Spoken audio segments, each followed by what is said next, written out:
তো নমস্কার বন্ধুরা, চলে এসেছি আজকের একটা সুন্দর ভিডিও নিয়ে। তো আজকের আর কোনো রান্নার ভিডিও দেবো। তো আজকের যে সরস্বতী পুজোর দিনে আমাদের যে শীতল ষষ্ঠী বলে একটা পুজো হয়, যেটাকে গোটা রান্না বলে। আমার মাকে জিজ্ঞেস করছি যে এটা কি, কোন ঠাকুরের পুজো, তো বললো এটা শীতল ষষ্ঠী। তো শীতল ষষ্ঠী শীতলা পুজোও নয় আর মনসা পুজোও নয়, এটা শীতল ষষ্ঠী বলে। তো কি পুজো জানি না কোন ঠাকুরের। তো এই যে দেখুন পালং শাকগুলো কেটে নিয়েছি, এগুলো শীষ পালং। আর এই যে গাছের বাঁধাকপি, যে এখানে যা যা সবজি দেখছেন সবই নিজেদের গাছেরই, একটাও কেনা সবজি নয় বাজারে, নিজে বাগানে লাগিয়েছি শীতের সময়, আমার হাতে গড়া বাগানের সবজি। তো দেখুন এখানে অরড় কড়াই আছে, বেগুন আছে, মটরশুঁটি আছে, সব নটা নটা করে, খেসারি কড়াই, তারপরে সর্ষে ফুল আছে, তারপরে এখানে দেখুন গোটা গোটা নটা আলু আছে, বিন কড়াই আছে, সব কিছু সবজি গোটা গোটা নিয়েছি। বাঁধাকপিটা কুচিয়ে দেওয়া হবে আর বড় আলুগুলোকে কুচিয়ে দেওয়া হবে, ছোট ছোট করে দেওয়া হবে। আর নটা নটা সবজি গোটা গোটা দিয়েছি। তো দিয়ে ভালো করে সব কেটে কুটে চলে এসেছি। 12টা বেজে গেছে, মেয়ে তো কিছুতেই শুনছে না, স্কুলে চলে এসেছি। এই যে স্কুলে এসেছি, এটা আমাদের নিজেদেরই স্কুল, এখানেই আমরা পড়াশোনা করেছি। তো এখানে মেয়েও ভর্তি হয়েছে, নিয়ে এসেছি স্কুলে।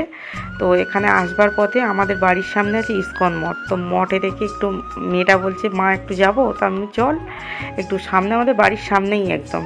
তো ওখানে গিয়েছিলাম। এই যে দেখুন প্রভু দাঁড়িয়ে আছে, আর এই যে ইনি মাতাজি, এনারাই এখানে মন্দিরটা দেখাশোনা করে। এই কয়েকদিন আগে এখানে অনুষ্ঠান হয়ে গেছে। তো এই যে ফুলের বাগান করে, এবছর ফুলের বাগানটা অনেক পরে হচ্ছে, না হলে এই ফুলের বাগানটা এতদিনে ফুল ভরে যায়। আর এই যে দেখুন আমার সেই বাচ্চাটাকে ঘুম পাড়িয়ে দিয়ে, ছোটোটাকে ঘুম পাড়িয়ে দিয়ে চলে এসেছি। অনেক কিছু রান্না, তো অনেক রাত হয়ে যাবে, তাই রান্নাগুলো করে ফেলবো।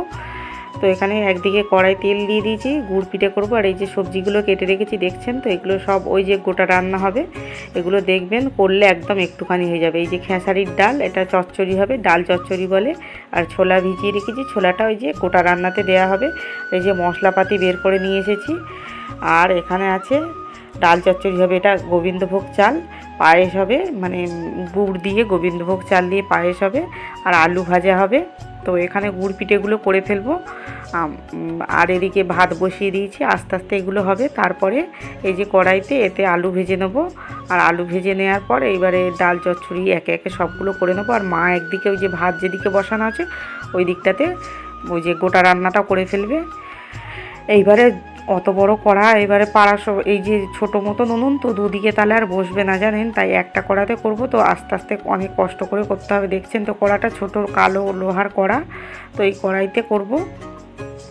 তো সব সবজি একসঙ্গে তো দিতে পারবো না, কি সবজিগুলো আগে দিয়ে দেবো, দিয়ে নাড়াচাড়া করে এবার বাঁধাকপিগুলো অল্প অল্প করে দিয়ে নাড়তে থাকবো। যখন হচ্ছে কি এটা একদম হয়ে যাবে, দমে যাবে, নরম হয়ে যাবে, একটু কমে গেলে আবার দেবো। এইভাবে করা হয়েছে জানেন। এই যে দেখছেন এক হাঁড়ি পান্তা, এই বড় হাঁড়িটার। আমাদের একটা রিলেটিভ আছে, তাদের এই পুজোটা নেই জানেন, মেদিনীপুরের ওনারা, তা ওনাদেরকে দেয়া হবে বলে একটু বেশি বেশি করা হয়েছে। তো এখানে দেখুন পায়েস করা হয়েছে, পায়েসটা কালার দেখছেন অসাধারণ হয়েছে একদম। সবটাই দুধ আর গুড় দিয়ে করা হয়েছে, জল দেওয়া হয়নি।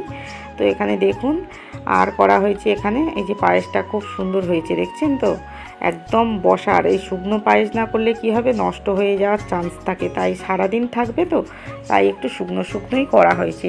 আর এই যে গোটা রান্নাটা দেখুন একদম শুকনো করে করা হয়েছে, কিছুই বোঝা যাচ্ছে না। হ্যাঁ, তো এই না হলে খারাপ হয়ে যাবে, নষ্ট হয়ে যাবে, সন্ধে পর্যন্ত আর খাওয়া যাবে না। আর এই যে পিঠে হয়েছে দেখুন, বড় হাঁড়ির এক হাঁড়ি গুড় পিঠে করেছি। আর তারপরে দেখুন, এটা আমি ক্যামেরাটা ধরে আছি তো হাতে, দেখাতে পাচ্ছি না। এই যে ডাল চচ্চড়ি করেছি, আর এখানে আলু ভাজা। তো সব কিছু করা হয়েছে, এইবারে খেতে দিয়ে দেবো।